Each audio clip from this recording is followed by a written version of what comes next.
Time in the arms of Phoebe Dynevor is time well spent.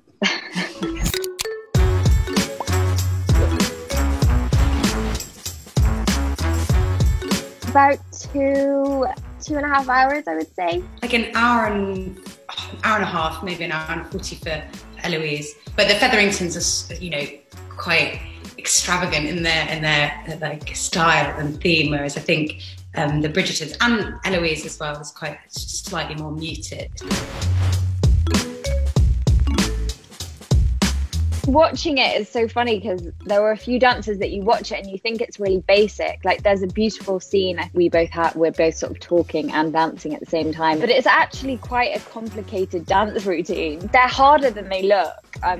We both put so much work into them. We were rehearsing constantly, sort of between shots and to get them right. But actually that was really fun. I loved the rehearsals. Time in the arms of Phoebe Dynevor is time well spent.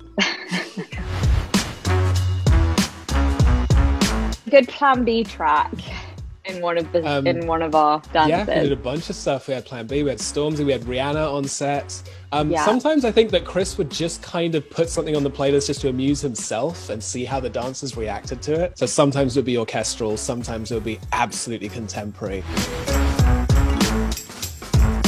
I would say there's definitely a plan. I think right now, obviously, we're focused on the first season. The first season focuses on Daphne, obviously the eldest Bridgerton daughter and her romance with Simon.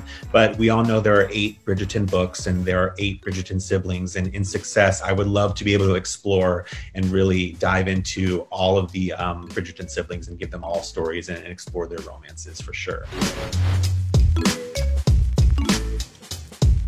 I think if I was going to get cut down, it would be by the razor crisp consonants of Julie Andrews.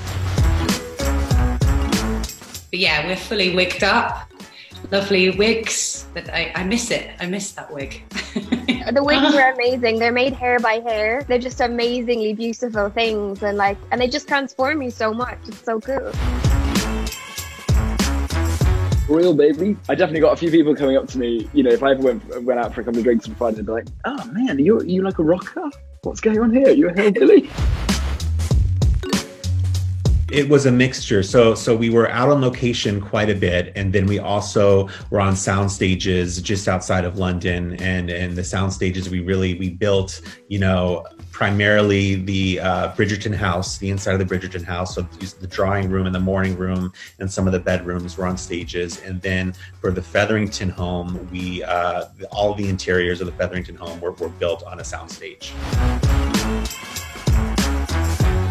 Worked with a number of historians, and we had an on-set etiquette advisor with us every day on set, and she was so valuable. Her insights and her, she really worked to teach the cast how to curtsy, for example.